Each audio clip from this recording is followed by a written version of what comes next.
Well, hello again and welcome to 2D Web Solutions, episode number 8, where you ask questions and we find solutions. Thank you for being here this episode for our aspects of design and development. I am Kerry Carron, founder of Ultimate Solution LLC. I am Arelthia Phillips, founder of Pintop Solutions, LLC. Each episode, we answer up to 5 different design and development business-related questions from our visitors. To have your questions answered, visit our website, 2dwebsolutions.com, anytime to submit your questions. Today's topic is know why you do what you do. That is an incredible topic, and I can't wait to get started today.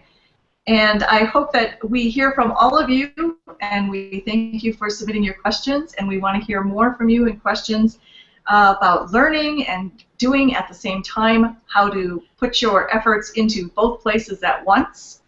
And we'll get started with today's questions. So let's start with number 1. Arelthia, our visitors and our readers want to know, is there a reason for everything you do when you're working in or on your business? Oh, that's a good question, Kerry. There's always a reason for everything I do when it comes to my business. I have this one goal that I learned from one of my mentors a while ago, and it is that whenever you're doing things in your business, it has to be something that's going to help you reach your goals, increase your value for that customer or for your business. And I like to think, like, if I create something or if I put something out there, I do it to, I think I've said this before, that my goal is to ultimately get one customer. So I'm doing it intentionally to get that one customer, or I'm doing it for a specific purpose to help me, maybe to help someone, which that's intentional on my part. Okay, so for me, that's like always, even when I'm slacking off, that's intentional. But that's a whole nother story. So Carrie, what about you? Oh, I completely agree with you. Anything I put into my business, there is either a test that I will ask myself, what will it do or cause? And I will, I'll question myself. I'll say, okay, if I do this, what is going to happen? What is the result that I want to get from this? Or it will be specifically to meet a goal. Maybe one example is, do I write a post this week? Yes, I want to write a post this week because ultimately it's going to lead to me having more information available to who does visit and potentially increase my readership. I, like you, am always after finding new clients, new customers, finding new and better ways to provide services within my business for other people. So yeah, that's pretty much my answer too. So I think we're both right on target with that. It's interesting, Kerry, that you bring that up. Like, it comes down to, you mentioned people, and I mentioned earlier that sometimes I do what I like to call slack off. Some people might call it TV time or whatever, but even that's intentional for me, because for that I might go hang out in a chat somewhere where people are discussing things related to, my business, but I'm relaxing for me. But I'm also getting information that's going to help me.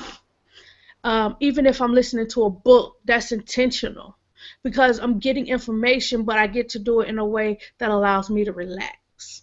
If it's fictional, that's a really good point, and you mentioned something that made me think of, even my hours of operation are intentional. I specifically do not schedule work on the weekends intentionally to spend time with my family and to do things with my husband. So I hear what you're saying there, and it's interesting how it parallels both outside of business and in or on business. Yes. Do you have anything else to add to it? I think we pretty much covered that. I think the point is, that everything we do, that there's some thought behind it, and we know why we're doing it. So our next question, Kerry, how do you find more work from clients that you have done work for before? Well, we've mentioned in previous episodes that we follow up with our clients regularly. So that's definitely one way that I do that. I try to follow up regularly. Sometimes I'm better at it than other times. I'm nowhere near perfect, but it's a goal of mine to always follow up within X amount of days. Existing clients are given regular email reports and asked specifically to contact me when or if they need something. And some of those are somewhat canned emails that I regularly send out, or I have a closing that I put at the end of an email, always letting them know that I'm available. It's a pretty good practice, but it doesn't always get the results that are immediate. So another way that I get more work is when a client might only be taking advantage of some of the services that I offer and then suddenly needs help.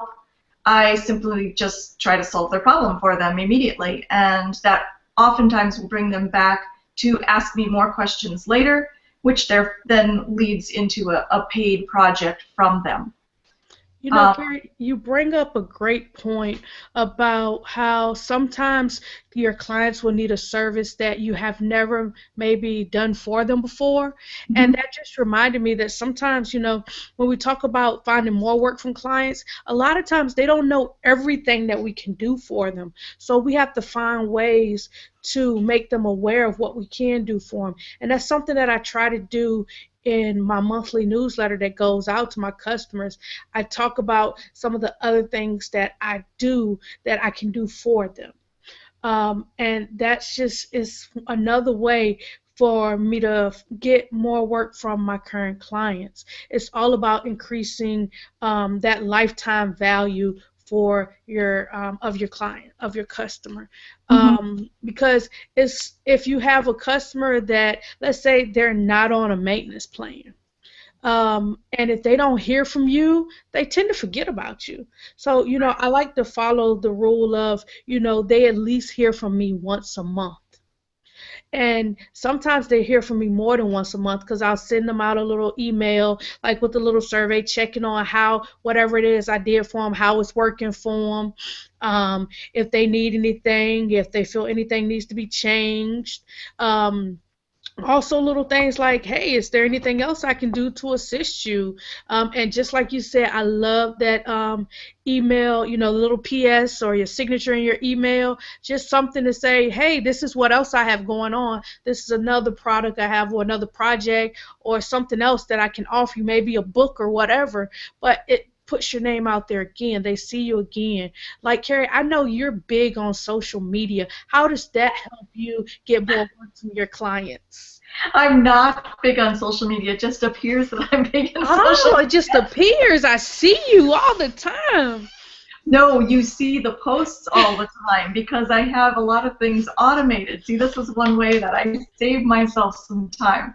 But I wanted to mention another way of being intentional is oftentimes just in the words you choose to use when you're interacting with clients. So, for example, let's say I've just had a class with one of my regular clients, or I should say a client who comes to me often, and a lot of people at the end of the class are like, okay, great, let me know if you need anything, yada, yada, yada, and they close the conversation and they say goodbye. Well, I learned very early on, just by rethinking or changing my mindset a little bit, at the end of that, instead of just saying, let me know when you need more help, I would say, so what day and time is good for you next week so we can get together again and have another class?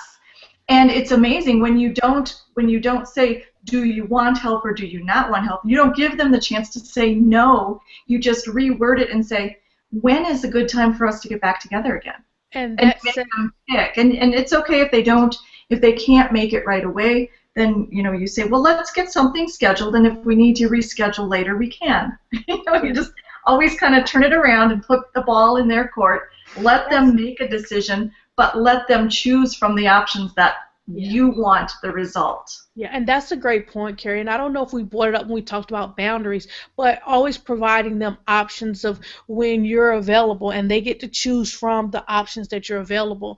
That's a great way of setting boundaries as well. And you also pointed out about like how you word things, like setting that okay, this is how people that work with me, this is what we do. After one, you schedule the next appointment. That's Yes. how I work, and Yeah.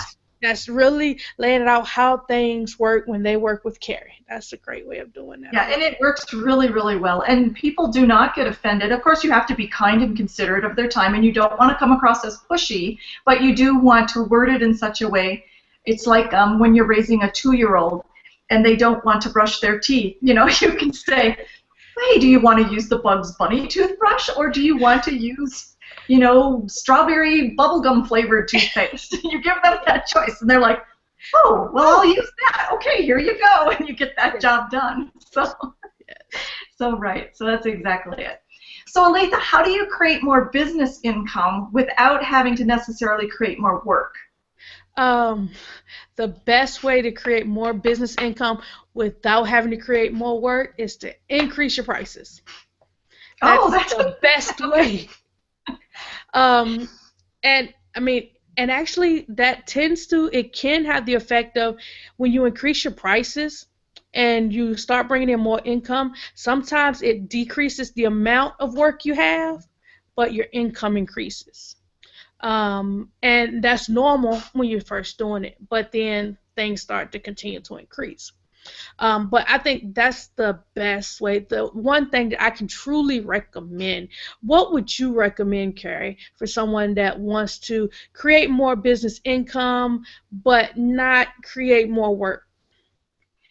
Well, there's a couple of things that come to mind immediately for me, and the number one thing that jumps out is alternative streams of income.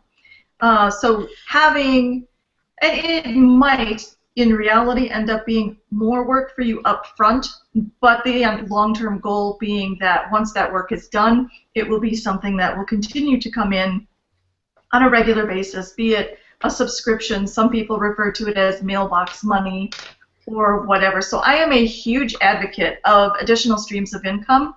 And my philosophy is kind of like, don't put all your eggs in one basket, because if you drop your basket, all your income is going to dry up. Yes. So if I'm really slow on client work, then I might push myself to potentially create more blog posts or articles or ebooks or something like that. Not only do I have the time to do it then, but long term I can write ahead of time and schedule those to post later, and then I'm caught up for a period of time. So just, you know, having an understanding that there's always a lot more work up front versus your long-term goal, as long as you are doing that intentionally to meet that goal, it may be an alternate way for you to create more income.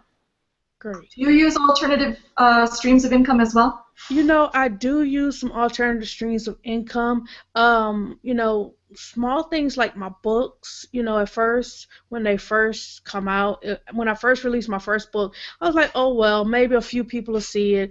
And then after a while, it kept trickling in and kept trickling in and kept trickling in, and it's still trickling in. And then I released another one, and it trickles in and trickles in. And so, you know, that adds up. I mean, and then like with my third book, it adds up constantly. But you know, like Books. yeah, that stuff adds up. And then like it comes like this comes in when we're creating things for clients. Sometimes ideas for alternative revenue streams come up. Um, and I think this is a great lead into our next question, Carrie. Um, because this next question, like, what are some of the assets you've created for clients that might be able to be adapted to create a product for the masses? Okay. And so this is something that has been extremely successful for me.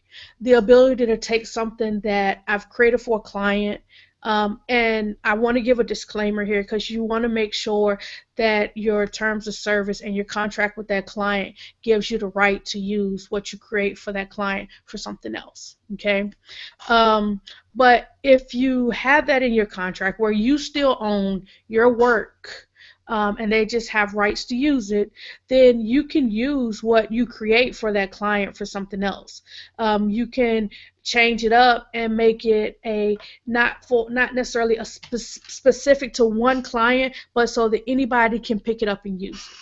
Whether it be a WordPress plugin, or whether it be like a script, or like I'm working towards really developing this SaaS product, and SaaS is it's just like software as a service. Instead of me selling the whole script that I write, I set it up on a server and you can buy access to it. And it's just an alternative revenue stream. And that all started as a client product. So like my Simple Church kiosk, right now it's just the giving app one, but hey, it started out as a client product and now it's ready for the masses. Mm-hmm. And so I know I use a lot of that same kind of technique whenever if somebody is wanting a custom theme and I'm creating it for a specific group, and I'm going to use a high school alumni website type of thing. When I designed their theme, or for that matter, any of the themes that I design, I write the custom CSS specific to the theme, not to the website, so that when I have a copy of that theme and that style in that theme to use and reuse on any website that I want to develop in the future. And these are custom builder child themes, Kerry? Yes, they are. They are, well, for the most part, they are. I do have a couple of just WordPress ones as well. They're not as developed as the builder themes are, only because builder theme is, for me, the easiest to work with, mostly because I know it very well, but secondly because, in my opinion, it is the only theme out there that is unlimited in the different types of page layouts that you can create. And so it's very easy for me to adapt it to any layout on any page at any time. And it does take a little bit more time, again, up front versus long term, to create the theme and make it work across any website. And of course, there is always going to be the people who are going to want, and you will want to as well, tweak each theme particular for your website once you have your website foundation in place. So, Kerry, if someone wanted to see an example of one of your custom builder child themes, where could they go to see that? Ooh, a little shameless plug for me. Thank you. Builderchild.com is where I have started to collect my themes. And they're all going to look basically the same because the layout is, you can choose whatever you like. So I have put it out with the same basic layout, and you can go and see the different layouts within it to give you an idea of what it would look like if you went to like a full width layout versus a sidebar on the right or a sidebar on the left. So I give some basic examples. But when you're looking at the theme, you know, you're basically going to be looking at colors and style that's within the theme, because the functionality of Builder is limitless. Yeah. Again, so builderchild.com is where I have some of those themes up. All right, great. So, wow, yeah. With so many alternative income stream possibilities and assets, you know, all these different things that you can do. You can turn stuff into a product. You can offer this service or that service. How do you decide, Kerry, what to do or what to focus on?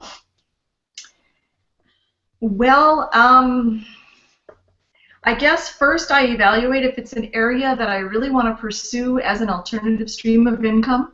And if it meets my needs and is in alignment with my business plan, then I just go for it.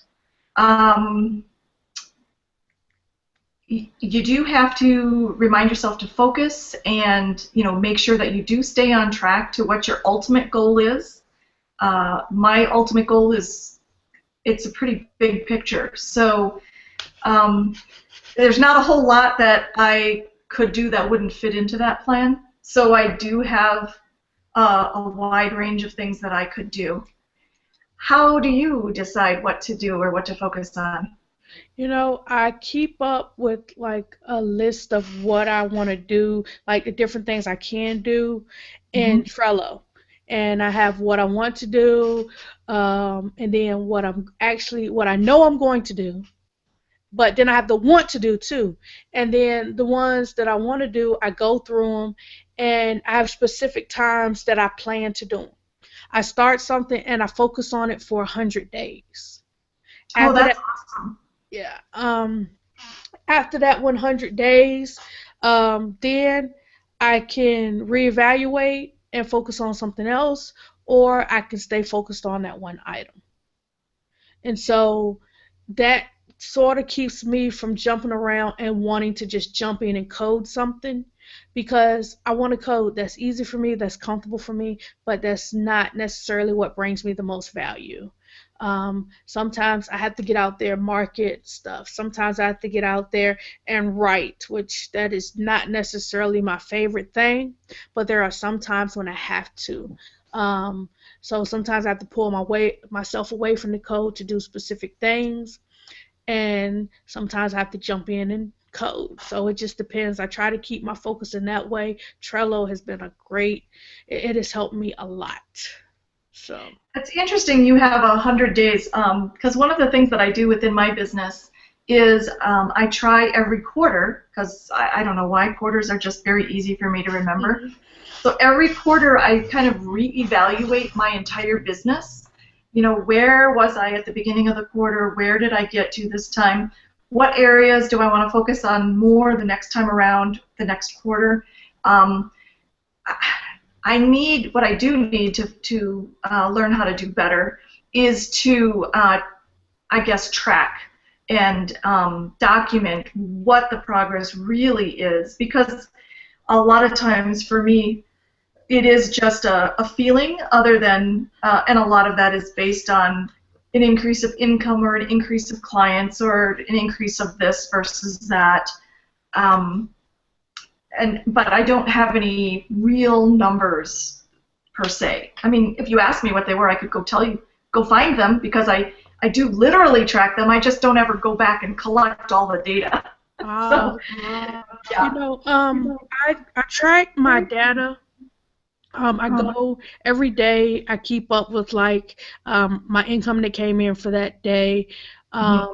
Based then I also keep up, like right now I'm in my 100 days for my Simple Church kiosk. So I keep up with how many customers did I get that day? Did I get any new customers? Did I get any trial signups that day? I keep up with all that. Also, keep up with like my expenses per day as well.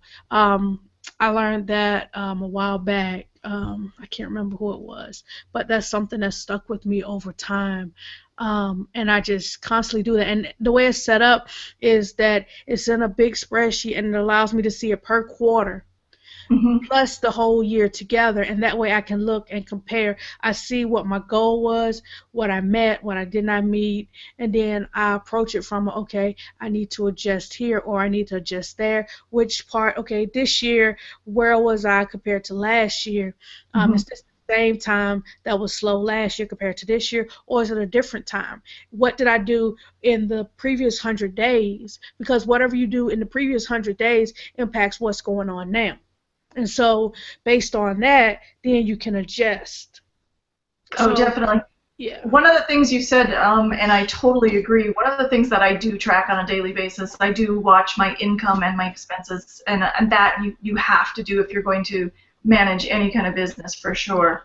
Um, but when I gave my examples, I was thinking more along the lines of like how many visitors I get. I do have that information, and I do when I go look at it, but it's not in the forefront of me making immediate decisions. It is like long-term decisions, and so I will probably look at that stuff quarterly. And see, And that's interesting because yeah, I, yes, I look at my analytics at how many visitors I have and all that stuff, but I try not to pay too much attention to that because I try to look more at how many of them actually like my new customer count. So My you're first, yeah. yeah. I tend to pay more attention to that than analytics because I found that sometimes I am bad at deciding what to write on my website. And Mm-hmm. so I may write a great post that attracts a lot of people, but it's just not the people that want to buy. Right. So, That's true. and that's something that I've had to work on. I've gotten better at it, but I found that it's just easier for me to, when I need some information written, when I need some content written, that I prefer to just hire someone to do that for me. I mean, especially when I'm trying to do it to attract a certain type of customer. So.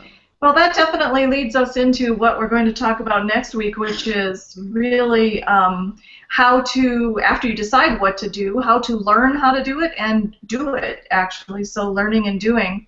So before we go, we do want to encourage you guys to leave us your comments or submit your web design and development questions on our website. That's found at 2dwebsolutions.com. Okay, and if you're really ready to take action towards being successful in design and development for your business, be sure to subscribe to our YouTube channel or our podcast. Download our app either on the Google Play Store or the Apple Store. And we're also on iTunes, Stitcher, RSS, email. So we're everywhere, guys. Just decide how you want to listen to us. So we'll see you guys on the next Aspects of Web Design and Development 2D episode. So remember, when you ask questions, we find solutions.